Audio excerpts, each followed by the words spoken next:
Hunter Biden is caught on tape telling a prostitute about his prior laptop problems. Despite another bad inflation report, the Biden administration keeps blowing out the spending, and the lockdown crowd has no answers, but lots of momentum. I'm Ben Shapiro. This is The Ben Shapiro Show.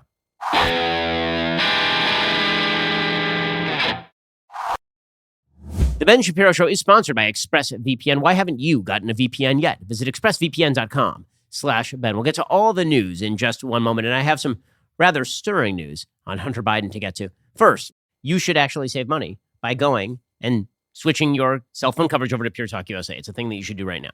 You're spending too much money on your cell phone coverage. If you're with Verizon or AT&T or T-Mobile, you are just paying too much. I want you to switch over to Pure Talk today, because Pure Talk could save your family over $800 a year. Yes, same great coverage, because Pure Talk is on the exact same network as one of the big three, but at a fraction of the price. And switching is as easy as switching out your SIM card. You can keep your phone, keep your number, or get enormous discounts on the latest iPhones and Androids. Plus, right now, you can get unlimited talk, text, and 6 gigs of data for just $30 a month. And if you go over on the data, they don't charge you for it. There's a reason Pure Talk is the highest rated wireless company by Consumer Affairs, why they are the preferred wireless partner of AMAC. From your cell phone, dial pound 250, say Ben Shapiro to get started. Save an additional 50% off your very first month. That is pound 250, say Ben Shapiro to get started. And again, you're not just saving 50% on your first month. You could be saving hundreds of dollars a year, like up to $800 a year or more from Pure Talk USA. Go check them out right now. Alrighty, so Hunter Biden is apparently the smartest person that Joe Biden knows, which is incredible, because what this means is that Joe Biden just spends his days hanging around 5-year-olds. That is the only plausible explanation for how Hunter Biden is the smartest person that he knows, because kids are unintelligent and Hunter Biden is really unintelligent. And so I have picked the age of 5, because if you go to the age of 6, Hunter Biden still would not be the smartest person that Joe Biden knows. So now we have this story about Hunter Biden, in which he violates all the rules of prostitution. According to the UK Daily Mail, Hunter Biden claimed that Russians stole one of his laptops for blackmail while he was close to overdosing in a Las Vegas hotel room, the Daily Mail can reveal. The alleged incident would mean Hunter lost a total of 3 computers. The first, abandoned a Delaware computer store. The second, seized by federal agents. Like, this is a weird way to lose computers, by the way. Like, if you've ever lost a computer, it's usually like you were on a plane and then you just forgot it there. But to lose 3, and the first one you abandoned at a computer store and just forgot about it. And the second one was seized by federal agents. And the third was stolen by the Ruskies. I will say your record with computers is extremely poor, and you really should think about a more mobile form of technology at this point. The third laptop apparently is still missing. It was taken by Russian drug dealers after they partied with Hunter in Vegas. He told a prostitute in a conversation caught on camera. So here's what happened. He filmed himself having sex with the woman using his laptop in January 2019, and then decided, you know what? We need like some after roll here, right? It's like the after the credits section of the sex tape. He left the camera rolling as he recounted a Vegas bender in which he spent 18 days going around from penthouse suite to penthouse suite, sometimes costing $10,000 a night. But don't worry, guys. He is very well qualified. He earned all that kind of money by being the smartest person that Joe Biden knows. He didn't use the Biden name in any way, shape, or form to get extremely wealthy and then use all of that money on coke-fueled binges with multiple prostitutes, moving hotel to hotel. No, he's brilliant. I mean, like in Joe Biden's Rolodex of brilliant people that he knows, and there's so many brilliant people he knows. I mean, his wife is a doctor, for one. I mean, like the greatest doctor in all the land. And then you got Hunter, who is just a world-beating businessman, like an incredible, incredible businessman. It's really an impressive show. So here was a little bit of what it sounded like when Hunter was speaking to this prostitute, who had to be like, God, you're so boring, but you're also paying me $2,000 an hour. Ugh, I can't even. But at the same time, the money is so good. And if I tell him that this can of Parmesan cheese that I just picked up at the grocery is Coke, he will hand me another $100,000. So the prostitute is very, I would say, lax in allowing him to speak to her this way. Here's what the tape sounded like. My computer, like taking tons of just left that cam on. He would always put it. He had my passcode and all that kind of shit. You know what I mean? And it was crazy. And somebody stole them during that period of time. What does the computers have to do with? They have videos of me doing this. They have videos of me doing crazy sex. You know? Crazy effing sex. And she's like, well, then what did you just pay me for? So that's weird. And also, the P-tape is real, but it stars Hunter Biden. Now, the reason we're leading with this story is, number one, because it's hilarious. But number two, because if this were Donald Trump Jr., you know that it would lead every network news hour for like the next month. But it's Hunter Biden, so he's just a wayward child, guys. He's just a small child who's 51 years old. Right? He's just a very small, wayward child who's 14 years my senior. That's all. And who happens to be like one of the worst people I've ever heard of. But also the smartest person that Joe Biden knows. And who is still going around, like picking up bags of cash based on his daddy's last name. Although now he's become a great artist, we know. Right? Which explains the dissolution. Usually you have to be the artist first before you can be a dissolute artist. But he actually started with the dissolution and then he became an artist, which is actually going at it sort of ass backwards, right? He started off with the coke-fueled binges and the benders with prostitutes. And then he moved into making crappy art, as opposed to usually it's the other way around, which is you start off as an artist and then you like move into the artist dissolute lifestyle. So you know, he really likes to do everything, I think, in new and interesting ways. So a few things about this. One, my understanding is that this means he has violated like all of the rules of prostitution. Okay, so Hugh Grant famously suggested about prostitution, right? He was dating Elizabeth Hurley. You'll recall was he married to Elizabeth Hurley at the time? May have been married to her. But he was at least dating her at the time. And he was stripping prostitutes on the side. And everybody was like, wait up. You're married to Elizabeth Hurley and you are going to prostitutes? And Hugh Grant, his line about this was, I don't pay them for the sex, I pay them to leave. Okay, well, okay, fair enough. Apparently Hunter Biden never really got the message. And so he just talks to the prostitutes also, which is like, okay, all right. Okay, so he's violating all the rules of prostitution as I understand them. And granted, I am not the world's greatest expert on prostitution, but I feel like these are fairly ironclad rules. One, don't use them.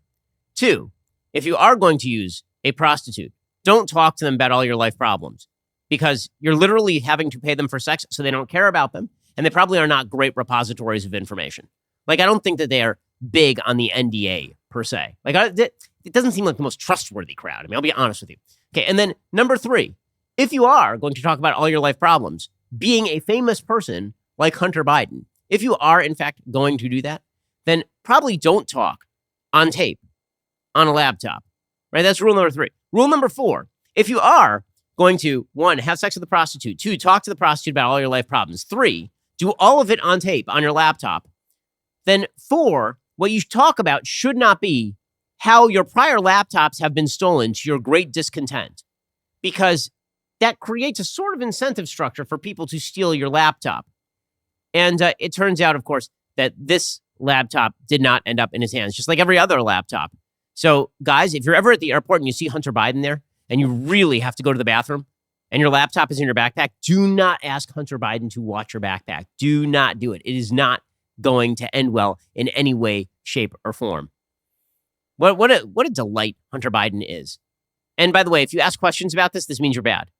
How dare you? Because Hunter Biden is a wonderful, wonderful man. And we know he's a wonderful man because his last name is Biden, and Joe Biden is a wonderful man. My favorite part of this is really great. The prostitute asked Hunter if he was worried. Remember, he said that he had a laptop and the Russians stole it. Quote from the Daily Mail. The prostitute asked Hunter if he was worried the Russian alleged thieves would try to blackmail him. Hunter replied, yeah, in some way, yeah.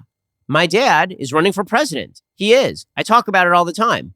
If they do, he also knows I make like $1 gazillion. Hunter appeared to be dismayed that if the video was sold by the alleged thieves to porn news companies, he would be unable to cash in on the explicit videos himself. Yeah, because there's a huge market, it turns out, for Hunter Biden sex tapes. It's like One Night in Paris, except with a slightly overweight, dissolute politician's son. The huge market for that sort of thing. He said, quote, I'm worried he gets the money up front and maybe it doesn't do $1 million. Maybe it does $3 million. Maybe nobody wants to see me naked. Maybe it's news interest. And because my dad's a public figure, they say, we don't have to pay you anything because you're of interest in regular news. The prostitute said, I think you should just beat him to the punch. I think you should release your own video. That's spectacular. Okay, like I love that Hunter Biden, the smartest person that Joe Biden knows, his big business idea is what if I screw a prostitute, put it on my laptop, and then sell the tape?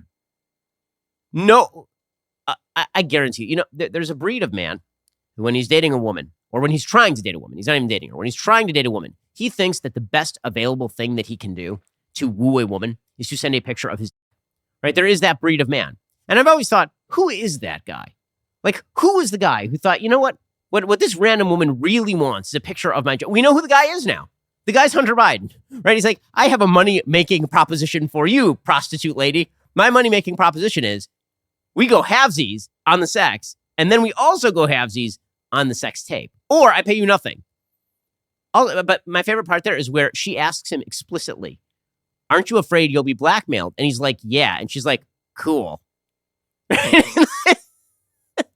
Isn't that what's going on? I like, yeah, it's not good. Okay, by the way, photos on the laptop hard drive obtained by the Daily Mail include pictures of a woman's Russian passport and photos of Hunter topless, pulling the woman's brunette hair while she kneels on a bed. Other photos show the woman and 3 young men driving to Hunter's former Hollywood Hills rented home, drinking and partying by the pool, and 2 women naked with Hunter by the pool. It's unclear whether the Russian woman and the 3 men are the same people Hunter accused of stealing his laptop. So the good news is that all got sent to the cloud. So apparently he could re-download that to the new computer to make sure that he had it with him wherever he went. Now, some people, we like to have pictures of our wives and our kids on the cloud. Hunter has very important things, like random people he has sex with and does drugs with on the cloud. Well, at least he's not the president's son. At least that. Alrighty, in just 1 second, we will get to the inflation record of the Biden administration. And no, I'm not talking about Hunter Biden anymore. We've moved on. First, let us discuss the fact that some of us are actually adults, right? Many of us are adults. And when you're an adult, that means that you need life insurance because God forbid you're walking down the street and a car comes right at you and you jump out of the way to avoid the car and you jump directly into a manhole and it's 10 feet deep and you fall down into the manhole and you break your legs and it turns out that you cannot crawl out as there is a wave of sewage that just washes you away, right? If any of that were to happen, you need life insurance, right? I mean, and that's why you need Policy Genius. Policy Genius makes it easy to compare quotes from over a dozen top insurers all in one place. Why compare? Well, you could save 50% or more on life insurance by comparing quotes with Policy Genius. You could save $1,300 or more per year on life insurance by using Policy Genius to compare your policies. I love this ad too much. The licensed experts at Policy Genius work for you, not the insurance company, so you can trust them to help you navigate every step of the shopping and buying process. That kind of service has earned Policy Genius thousands of 5-star reviews across Trustpilot and Google. And eligible applicants can get covered in as little as a week thanks to an award-winning policy option that swaps the standard medical exam requirement for a simple phone call. This exclusive policy was recently rated #1 by Forbes, higher than options from Ladder, Bestow, and Ethos.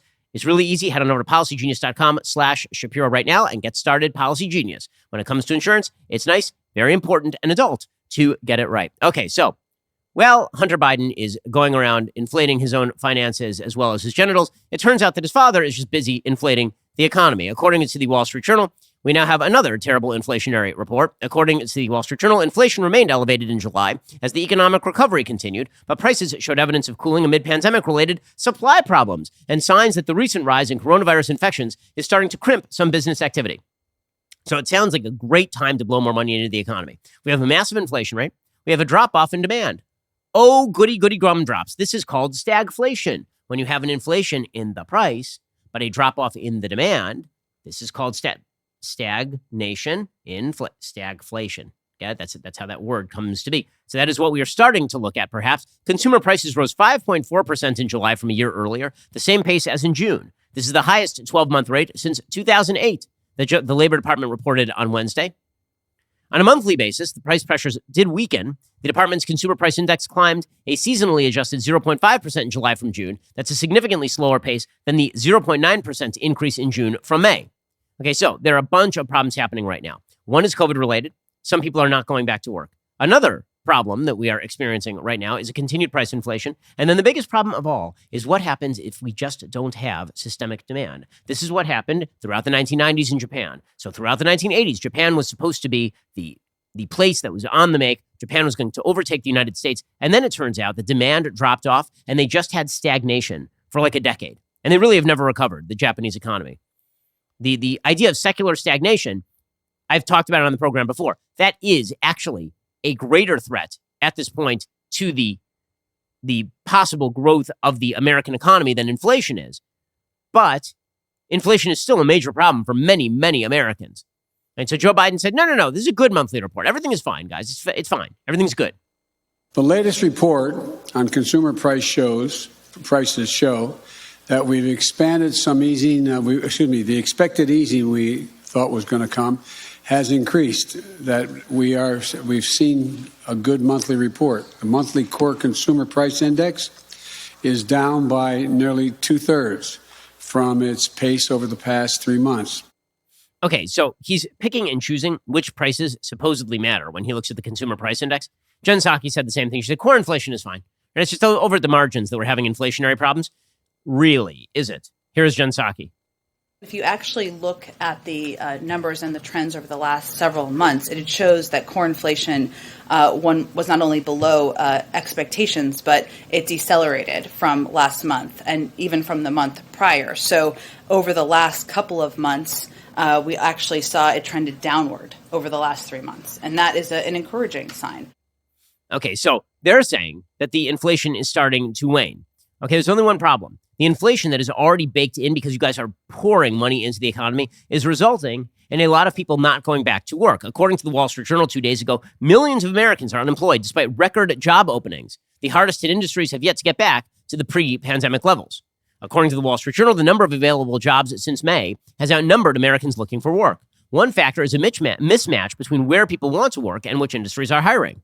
The hardest hit industries have yet to recover to pre-pandemic levels when 63% of Americans were in the labor force. In July, there are 5.7 million fewer jobs on a seasonally adjusted basis than there were in February of 2020, according to Labor Department data. The number of people trying to get back into the workforce has rebounded since the early days of the pandemic. The share of adults working or looking for a job has increased slightly from a low of 60.2% in April of last year to 61.7% in July.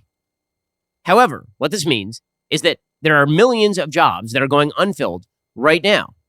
Employers still have 6.6 million fewer jobs on the payroll than they did last year, but there's still 10 million job openings from June. Okay, and if those were filled, we'd be back above where we were before the pandemic started. But those jobs aren't being filled because people are being told to stay home.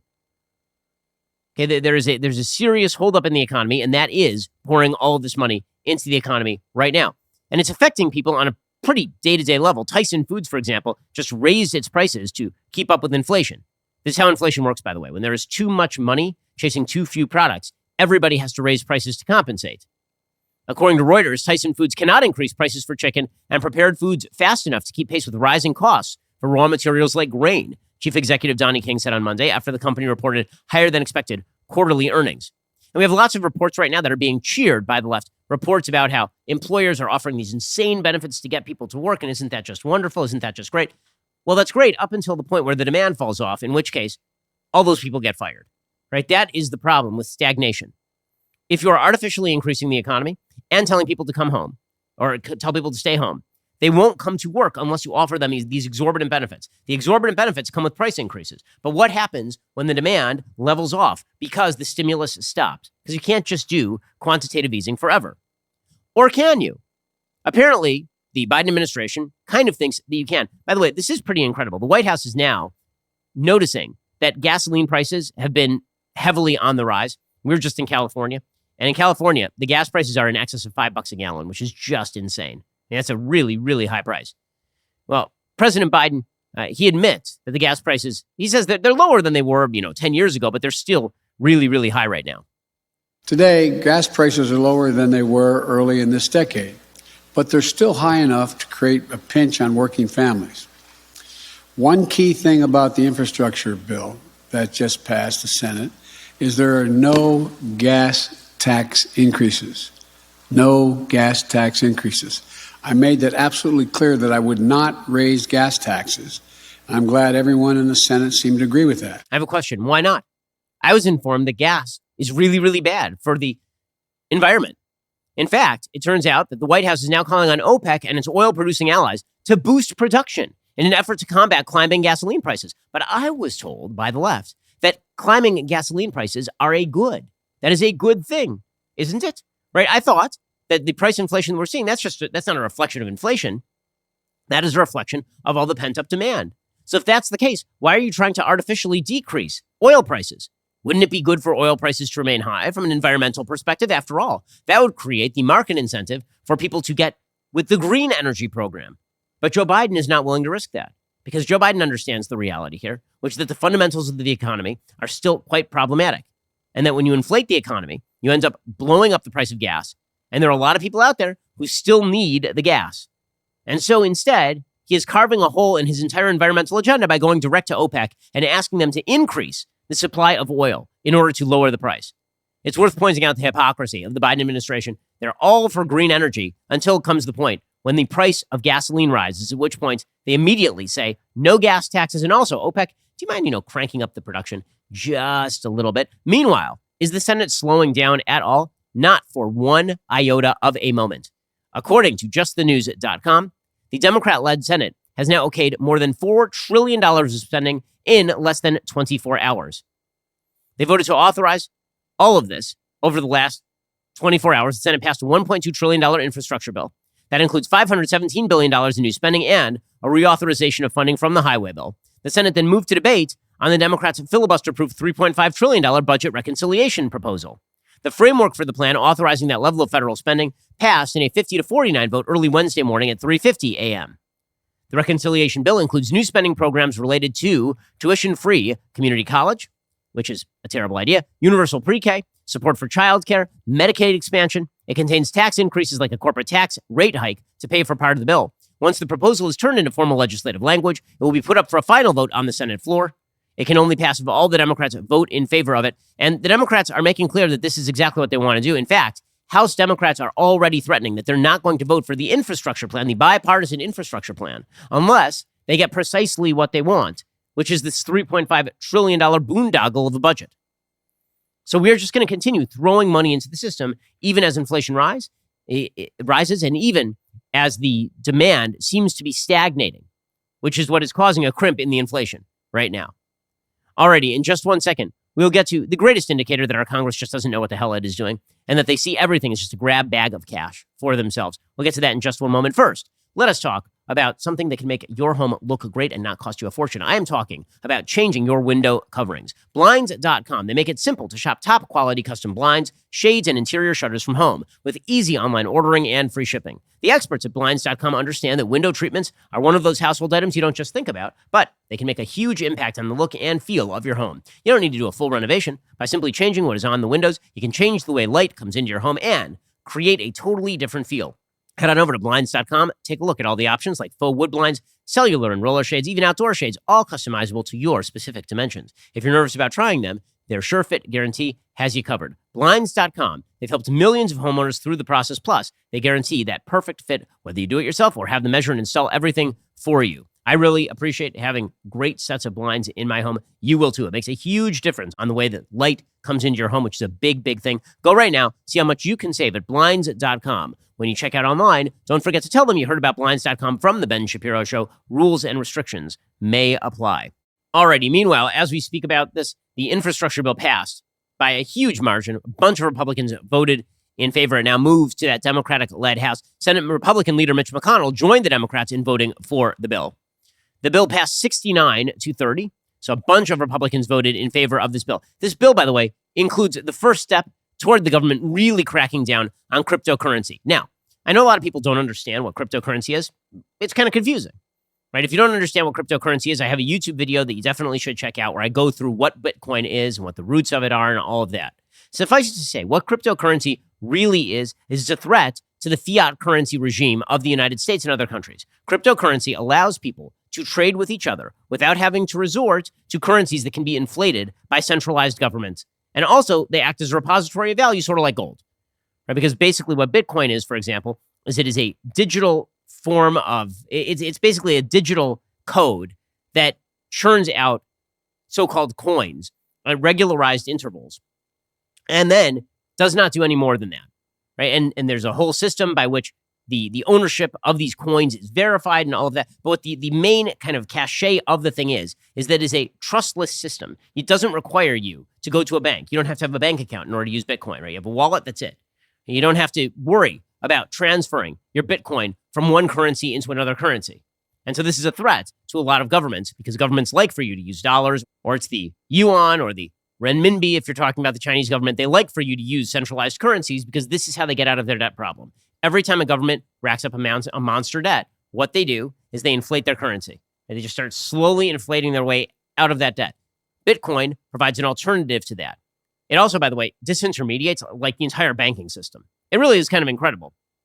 You don't think about how when you use your credit card, every time you use your credit card, there are between 7 and 10 companies that are involved in every single use of your credit card.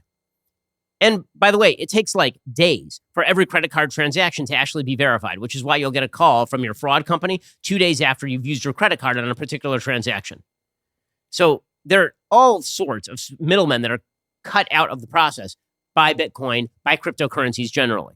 And cryptocurrencies are becoming ever more sophisticated. This is really cool stuff. What it is more than anything is it's an almost anarchic decentralization of a process that the elitists in our society believe they should have control over and not you. So what is government doing about this? Well, what government could be doing in the United States is using Bitcoin and cryptocurrencies as a way to break the Chinese financial stranglehold on that part of the world. Because Chinese citizens right now have to trade using the yuan, for example. Right? They have to trade using digital currencies that are being created by the Chinese government. But what if they didn't have to?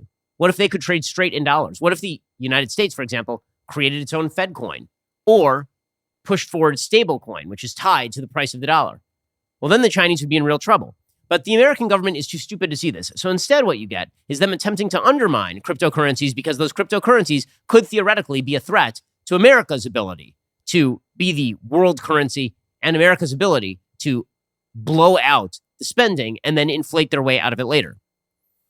Okay, which is why it makes it kind of troubling that along with this infrastructure package, according to Quartz.com, the U.S. Senate passed a $1 trillion infrastructure bill on Tuesday with a glaring problem for the cryptocurrency industry.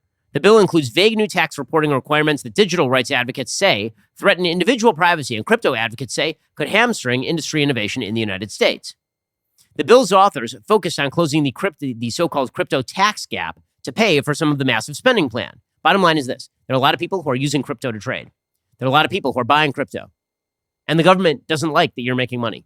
And so the government wants to take that money away from you. And they want to penalize you for engaging in a system that rivals the United States dollar in some ways, even though it is not nearly big enough to rival the US dollar in any real sense, even though not enough companies have adopted the ability to pay with Bitcoin yet for it even to be seen as a true kind of global currency in the same way that the US dollar is. When government sees a thing that is successful, government's first move is, how can I steal that money and use it to my own benefit? And that is what they're doing with cryptocurrency.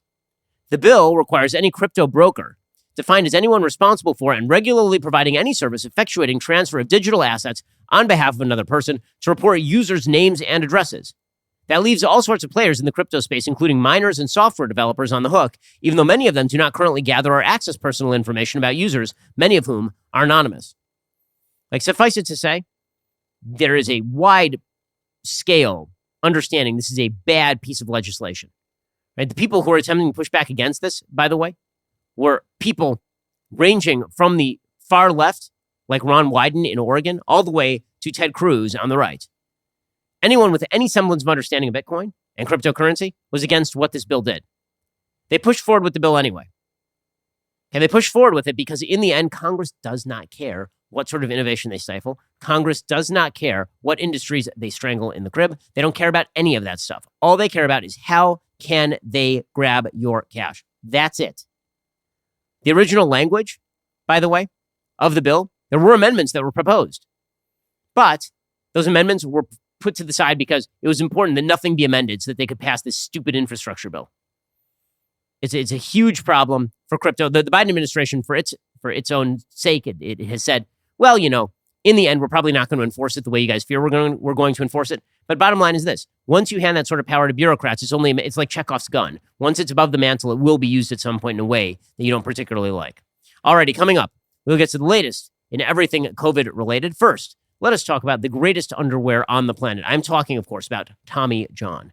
They grace this magnificent tuchus at this particular moment, and they can grace your tuchus as well. And let me just tell you, these underwear are spectacular. Apollo men's underwear. It's proven to keep you drier and up to 7 degrees cooler than regular cotton underwear, which is why Tommy John doesn't have customers. They have fanatics. Apollo underwear is soft, supportive stretches for the perfect fit every day, is available up to size 4XL. With over 15 million pairs sold, men across America love Tommy John underwear. And like all Tommy John underwear, Apollo comes with the best pair you'll ever wear, or it's free guarantee. Tommy John's new Apollo men's underwear is high-end for your rear end. You can't get them anywhere else. I already told you, I took all the other underwear that I had after I started using Tommy John, I threw them out because they just don't compare. There's no comparison. By the way, one of the things I love about Tommy John's, they're extremely durable. You can throw them in the wash 1,000 times and they come out like with the same quality that you had the first time you tried them on. Right now, get 20% off your first order at TommyJohn.com/Ben. Go to TommyJohn.com/Ben for 20% off. That's TommyJohn.com/Ben. See site for detailed. Alrighty. Meanwhile, the fanaticism on COVID continues. Now, there is new data out about COVID and the vaccines. The new data suggests that the Pfizer vaccine is not supremely effective when it comes to preventing infection against Delta. We already knew this. Right? We knew in Israel, for example, there was some data that suggested that the Pfizer vaccine was only 30-something% effective against the transmission of Delta among the vaccinated. Right? That you could get a breakthrough case fairly easily, even if you were vaccinated in Israel. Here's the thing. Who cares? Who cares? Let me reiterate. Who cares? Once more. I don't care. You shouldn't care. Cases don't matter. Cases are irrelevant. How many cases of colds were there in the United States last year? Any idea? I don't have any idea. You know why? I don't care. You don't care either. You know why? It's a cold. Okay, once you have had the vaccine, COVID is now downgraded to the level of a mild flu at worst or a cold. The levels of death from COVID, yes, with the Delta variant, are extremely, extremely low. So who cares that you can transmit it or that you can get it pretty easily if you've already had the vaccine? I don't care that I can get a cold. I still walk around without a mask in normal everyday life, as should you. Okay, what this actually should say is, okay, well, since everybody who has had the vaccine can still get this thing and then presumably still transmit it, although we don't have the full data on transmission yet. Even if that's the case, what that really means is there is no way we're getting to zero COVID. Zero COVID is not a thing that's going to happen. And so everybody should go out and live their lives now. That's what that actually means. And yet, the idea from the left is that they have a way to shut this down. And they don't. They just don't. It's just about control at this point. That's the part that's totally maddening. No one has a way to prevent a future variant. If a future variant is coming, it's coming. No one has a way to prevent this thing from transmitting because literally hundreds of millions of human beings have had this thing at this point. Okay, in fact, the only country right now that I'm aware of that has had no real Delta surge in terms of death is Sweden. Okay, is there any wonder for that? Like I'm looking right now at Sweden's case rate. Okay, Sweden's COVID cases, they just have not had any surge, period. End of story. Sweden, starting in July, went down to about 230, 213, somewhere in the 200 to 300 case a day range. Okay, right now, they're up to like a 700 cases a day range. Their chart is extremely mild. They're not seeing a giant spike in Sweden. Could that have something to do with the fact that they pursued a very Floridian strategy of shield the vulnerable and let everybody else go to work, largely without masks? Is that a possibility? One of the things that we now know, according to Israeli studies, is that natural immunity may be more durable than vaccine immunity. And nonetheless, the idea here is that if you want people to live any form of real life, if you want people to get back to work at any point, if you want anyone to go back to normal at any point, it is because you are selfish and terrible. That's because we are now engaged in a bizarre single factor analysis where the only thing we care about is preventing transmission of COVID. That's stupid. It's really dumb. I was talking with someone today at length about this particular issue. And he was saying, well, why do you have different answers than so many of the public health specialists? And I said, first of all, it depends which ones you talk to. If you talk to Mario McCary over at Johns Hopkins, or if you talk to Jay Bhattacharya over at Stanford, even if you talk to former CDC Director Robert Redfield, even, by the way, if you talk to former FDA Commissioner Scott Gottlieb, they all agree with a lot of the things that I'm saying. But put that aside. Maybe the reason that I disagree with so many public health experts is not because we are looking at different data. Maybe we're looking at the same data, but their priority is not my priority. Their priority is no one should ever get COVID again. And my priority is people should be allowed to live free now that the risk has been mitigated to the fullest possible extent available for normal human beings. Okay, this is why it is so maddening to me when you are seeing, for example, the Jen Psaki's and Joe Biden's of the world attacking Ron DeSantis, the governor of Florida. It is absolutely maddening to me. Because if you look once again at the death rates from COVID in Florida overall, Florida still ranks like 26th in the pack. Florida never should have been the bugaboo. They have the second oldest state in the country. And again, the oldest state, because I don't really count Maine, Maine, again, has 7 people and a moose. Okay, so the fact that 6 of those people are old means nothing. Florida has a bevy of old people. Florida's an extremely elderly populated state.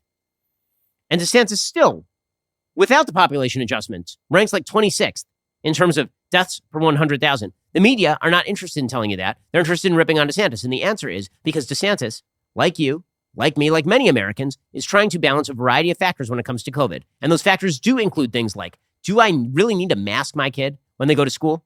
In the United States, fewer than 400 children have died under the age of 18, a subgroup of 73 plus million Americans. Okay, there is no evidence that Delta is more deadly for kids than the prior variants. That is according to Joe Biden's own administration. That evidence does not exist. That is NIH Director Francis Collins saying that himself. The evidence when it comes to masking in classrooms does not exist.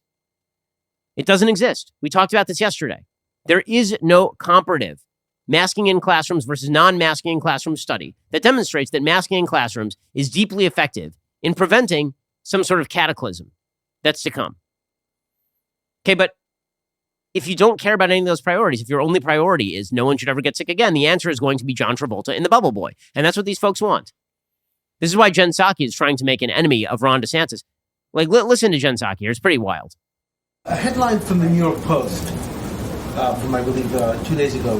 Team Biden's war on DeSantis is all about kneecapping a successful governor, a GOP governor. Could you address that concern, please? Our war is not on DeSantis. It's on the virus, which we're trying to kneecap. And he does not seem to want to participate in that effort to kneecap the virus, hence our concern. Screw you. He doesn't want to participate on what planet? 93% of Florida seniors have had at least 1 dose of the vaccine, and well over 80% of seniors in Florida have had 2 doses of the vaccine. He doesn't want to kneecap the virus. No, it's just that he does not believe that it is possible to completely kill off the virus because there's no evidence it's possible to completely kill off the virus worldwide. Okay, you're lying. Okay, you're just lying. Everyone would like to see fewer people die. There are other priorities that must be balanced there. Okay, just as there always are in politics. The most ridiculous, stupid, and corrupt game in politics is if it saves just one life. Because that can apply to literally anything. If it would save just one life, we could outlaw all cars. If it would save just one life, we could lock you in your home permanently. If it would save just one life, then we could make sure that no one ever walked outside their front door. Forever, we could do that. No one's willing to do that. Priorities have to be balanced. But of course, the White House doesn't want to balance those priorities. So instead, they're just promoting as much sort of lockdown nonsense as they possibly can. We'll get to that in just one moment. First, let us talk about the fact that you really don't need to go to an auto parts store pretty much ever because you have the interwebs. It's a great place, rockauto.com. It's so much easier than walking into a store and somebody demanding quick and specific answers to the car part that you need. It takes you 20 minutes to figure it out. Finally, the guy behind the counter is like, okay, but we don't have it in stock, bro. You're going to have to order it and plus 20%, it'll be 3 weeks. Or you could just go to rockauto.com and get the cheaper price and it'll come directly to your door. So why wouldn't you just do that? Makes a lot more sense. RockAuto.com is a family business serving auto parts customers online for 20 years. Go to RockAuto.com, shop for auto and body parts from hundreds of manufacturers. The catalog is unique and remarkably easy to navigate. You can quickly see all the parts available for your vehicle and choose the brands, specifications, and prices you prefer. Head on over to RockAuto.com right now. See all the parts available for your car or truck. Write Shapiro in their How Did You Hear About Us box so they know that we sent you. Again, that's RockAuto.com. No reason for you to head on over to the auto parts store. Do everything you need on the magical interwebs at RockAuto.com right now. Alrighty, we'll get to more of the Democrats' lockdown mentality politics. Again, it is not rooted in evidence. First, your reminder, the authoritarian moment is here. Not just like my book, but actually like the authoritarian moment. Like we are experiencing authoritarianism for your state and local governments. We're experiencing it from the top levels of the Biden administration. And of course, we are experiencing it from all of America's major institutions. If you want to know how things got this bad, and more importantly, how to fight back, you need my book, The Authoritarian Moment. It was number 4 on the New York Times bestseller list again this week. Continues to sell like insane numbers of copies. Join the movement against the authoritarian moment by buying a copy of The Authoritarian Moment right now at Amazon, Barnes & Noble, or any other major bookseller. Go get your copy right now. Leave a 5-star review if you like what you read. Also, you'll remember, it is no secret that Candace Owens knows how to light up Twitter. But if you haven't heard, she is now opening her studio to one lucky VIP winner. It's pretty spectacular stuff. If you sign up right now as a Daily Wire member with code VIP, you get 25% off your new membership, and you're automatically entered for a chance to win a trip for two, you and a guest, to the Daily Wire studios to see Candace live. Not only will you meet Candace, you'll get an inside look at her studio and front row seats to watch her take down leftists live and in action on her talk show, Candace. So, get a great deal on a new Daily Wire membership at dailywire.com/subscribe with code VIP and 25% off so you can automatically be entered for a chance to win that VIP experience. Other news. We've had a lot to celebrate here at Daily Wire, including the massive success of our newest podcast, The Morning Wire, intent on supplying Americans with a daily dose of nothing but the facts. It's been topping the Apple and Spotify charts since its recent release. It's the only daily news podcast that values your time and the actual honest-to-God truth. While we're working overtime to bring you the news you need to know, we need your help to keep the facts trending toward number one. So subscribe, start listening right now to Morning Wire on Apple, Spotify, or wherever you listen to podcasts, and leave a 5-star review if you like what you hear. It's brought to you by Daily Wire editor-in-chief John Bickley and co-host Georgia Howe. Morning Wire will wake you up with the latest developments in politics, sports, culture, and education, all with a heavy emphasis on the facts in 15 bite-sized minutes, perfect for your daily commute. Again, subscribe and listen to Morning Wire on Apple Podcasts, Spotify, and everywhere you listen to podcasts so you don't miss a beat. If you like what you hear, leave a 5-star review. Tell the podcast platforms conservative news belongs at number one on the charts. You are listening to the largest, fastest-growing conservative podcast and radio show in the nation.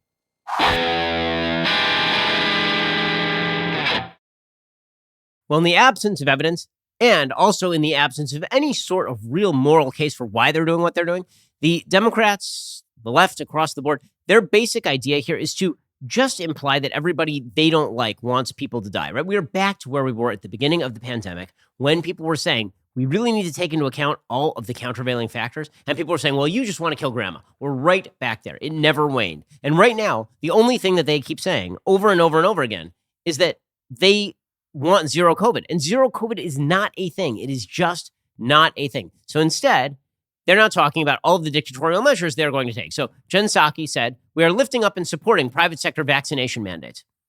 Okay, now, let's just recall, this is the federal government talking about how it wants private industries to do what the federal government itself will not do. Right? That's what this is. This is the exact same thing as when the federal government says they want Facebook to ban particular types of speech. Now, they're saying, what we would really like is for all of these corporations to do what we're not doing and mandate the vaccines. Remember, still FDA emergency use authorization. I am very much pro-vaccine. In fact, here's the thing. I'm more pro-vaccine than any of these people. You know why? Because now that I've had the vaccine, I'm done. I'm done. And that means that I don't care whether you have the vaccine or not. I mean, I'd prefer that you do for your own peace of mind, for your own safety. But if you choose not to get the vaccine, it doesn't affect me because all that's going to happen to me in all likelihood, and when I say in all likelihood, I mean in 99.99% of cases, all that's going to happen to me if I get a breakthrough case is I will have the sniffles, which is perfectly acceptable to me. That is a massive downgrade from the possibility that I was going to die from this thing or that my parents were going to die from this thing. Okay, so I care, again, I have more faith in the vaccines than any of these people apparently. And yet they're the ones who are saying they want to cudgel corporations into doing what they won't do.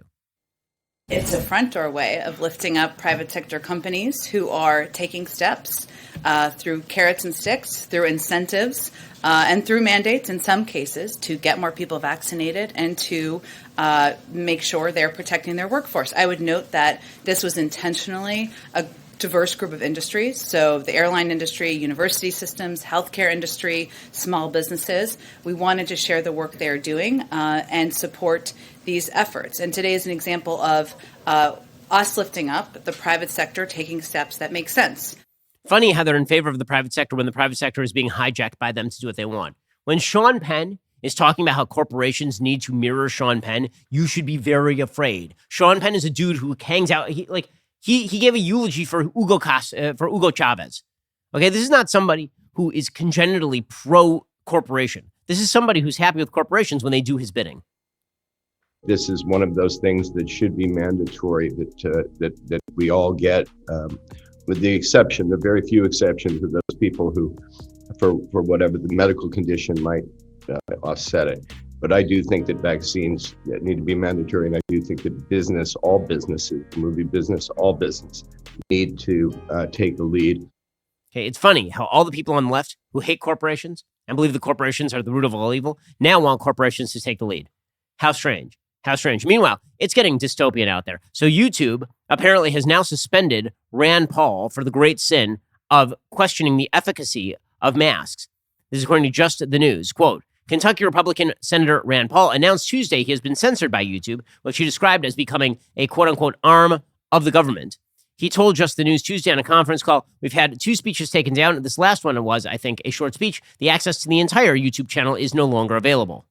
Recently, I shared a video on my YouTube page. It was an interview between myself and a journalist where we discussed a variety of topics, including the science behind wearing masks.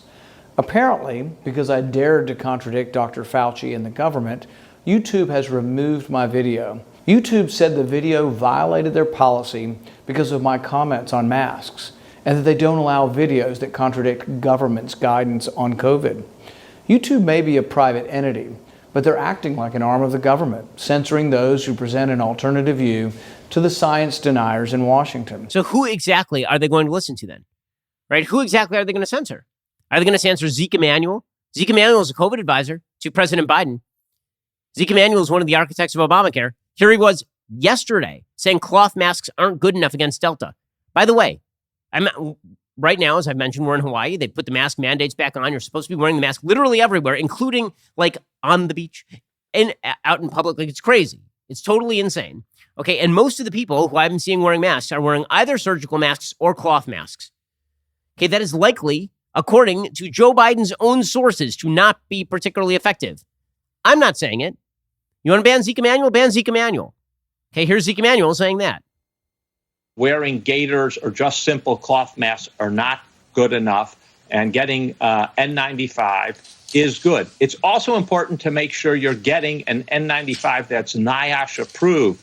There are lots of fakes out there. About 60% of the KN95s appear to be counterfeit, and a lot of them not made to the high standards of 95% protection. But I totally agree with you, Andrea, that we do need to up our game. It's not just masking. It's proper masking, including the nose, and it's masking with a good mask like an N95. Okay, can I mention something about KN95s? So I asked my wife about this because she had to take classes with regard to how you properly wear personal protective equipment, right, when you're in a hospital. You are supposed to change your KN95 every time you leave a patient. Every single patient, you're supposed to change your KN95. Have you ever seen anyone operate this way? People wear the KN95, the same one, for like weeks on end, right? They go home, they take it off because they're expensive. They put them back on, and then they wear it the next day. Throughout the day, they take them off. They'll put them in their back pocket while they're eating. They'll take them out of their back pocket. Like they're putting. Again, this does go to questions of efficacy. It's not just Zeke Emanuel, by the way. Michael Osterholm is a former Biden advisor on COVID. He says the exact same thing. We know that face cloth coverings can reduce the amount of virus that you may inhale, but to be fully protected in the way that we believe, particularly with this variant that we have today, Delta, you need to have the kind of protection that comes with an N95 or a KN95 for kids, which are available in children's sizes. And just putting something over your face in of itself doesn't protect you. Now, that doesn't give anybody license to take my statement and say masking doesn't work. It's what you have to do is use effective masking, and we have done a poor job of communicating that, and I think CDC is in part responsible for that. Yes, they're entirely responsible. Not in part, entirely. And by the way, KN95s for kids? KN95s for kids? Are you out of your damned minds? Have you ever met a 5-year-old? What are you talking about? There's still no verifiable data suggesting that masking in school mandatorily has lowered case rates anywhere. That data does not exist because there's no comp group. We talked about this yesterday. There's some places that did it. There's some places that didn't. The comps don't exist.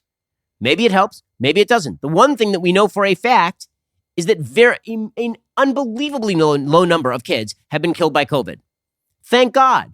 Thank God for that. And now you're trying to mask up my 7-year-old in perpetuity for the risk that she, by the way, a risk that lower than the risk that she was going to die of the flu, right? That this is much less deadly than the flu for small children. Not for everybody. For everybody else, it's more deadly than the flu. For small children, it's less deadly than the flu. Okay, as Ron DeSantis points out, by the way, it is amazing what we know and what we don't at this point with regard to COVID. It is truly incredible. You understand that in the United States, we still have no idea how many Americans actually had COVID. We have no idea. Isn't that kind of bizarre? Like if I ask you how many Americans had COVID, you would not know the answer. You know who else wouldn't know the answer? The NIH. The NIH did 0 serious national seroprevalence studies. You can tell who had it in Britain. Britain tested people. They did antibody tests. And so they know how close they are to herd immunity. We have no idea how many people actually got COVID over the course of this pandemic. That's insane. A lot of parents have come. They've come to me. They've come to their school boards and said, this has been very difficult on their young kids to have to sit there for 8 hours with this. It's not natural. It's never been studied what the effects of that are. You know, NIH has a $42 billion budget. They've not spent a single penny since COVID started studying how these mitigations affect kids. So ultimately, my view is it's a parent's decision. Okay, and it should be a parent's decision, but apparently it's not supposed to be. Because in the end, your freedom is of very little concern to our great public health overlords. Here's Arnold Schwarzenegger saying that you shouldn't worry about your freedom anymore. You don't need your freedom. It's not important anymore. Here we go. Arnold. There is a virus here. It kills people. And the only way we prevent it is to get vaccinated, to wear masks, to do social distancing, washing your hands all the time, and not just to think about, well, my freedom is being kind of disturbed here. No, screw your freedom. Because with freedom comes obligations and kind of responsibilities. We cannot just say, I have the right to do X, Y, and Z. When you affect other people, that is when it gets serious. Yeah, you have the freedom to wear no mask, but you know something? You're a schmuck for not wearing a mask. Give up your freedom if you want to live. Come with me. Like, what in the... No. Again, you want to... This is like saying that I am somehow responsible for you after I put on my seatbelt in my car. What I really need to do is I need to strap a mattress to the front of my car in case you didn't... In case you decided you didn't want to wear your seatbelt and you go crashing through the front windshield of your car in a car crash, I need to drive around with a mattress on the front of my car to make sure that it catches you in case you didn't wear your seatbelt. Okay, this is, it's amazing. And not only that, we got to do this for your kids. We got to do this. Very important we do this for your kids. How insane has this become? The New South Wales health minister, a woman named Kerry Chant, this is in Australia.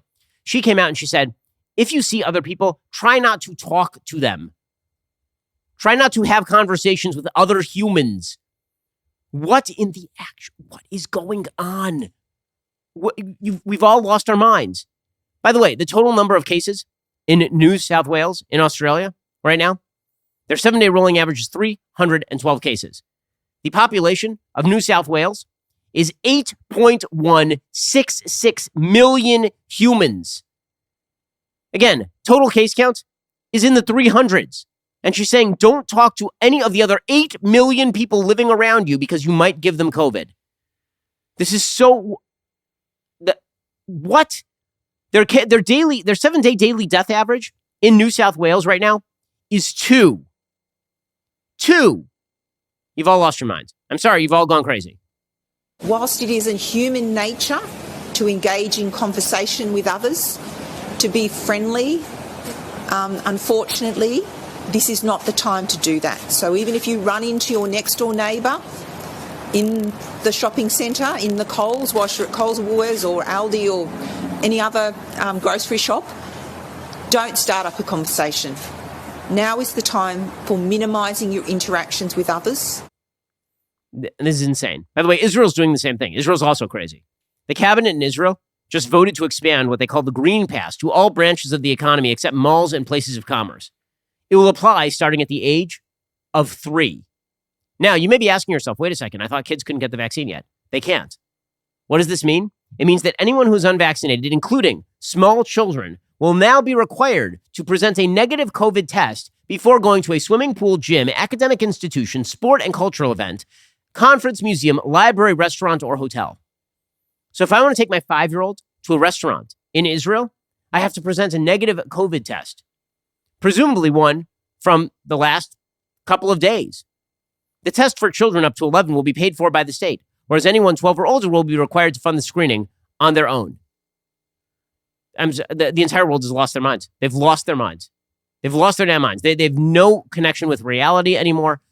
Everybody is so... you talk about the rise of safetyism. This is the triumph of safetyism. It's over for freedom if people have the perception of safety that a vaccine is out there, you can protect yourself, and we still have to lock down every aspect of society, including talking to other people and basic freedom, according to Arnold Schwarzenegger, and not masking children, and also, like going to a restaurant with your kids. This is nuts.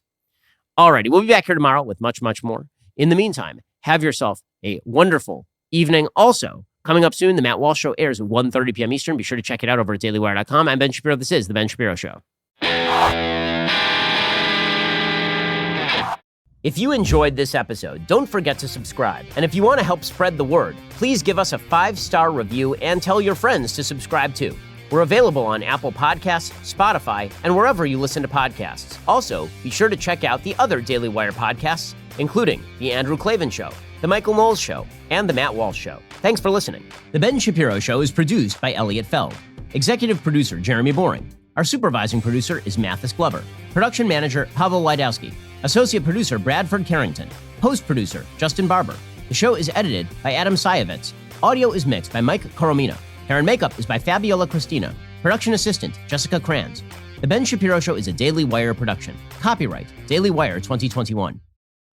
John Bickley here, Daily Wire editor-in-chief. Wake up every morning with our new show, Morning Wire. On today's episode, vaccine passports are on the rise, the showdown between Texas Republicans and Democrats heats up, and the California recall election tightens. Join us and get the facts first on the news you need to know with our show, Morning Wire.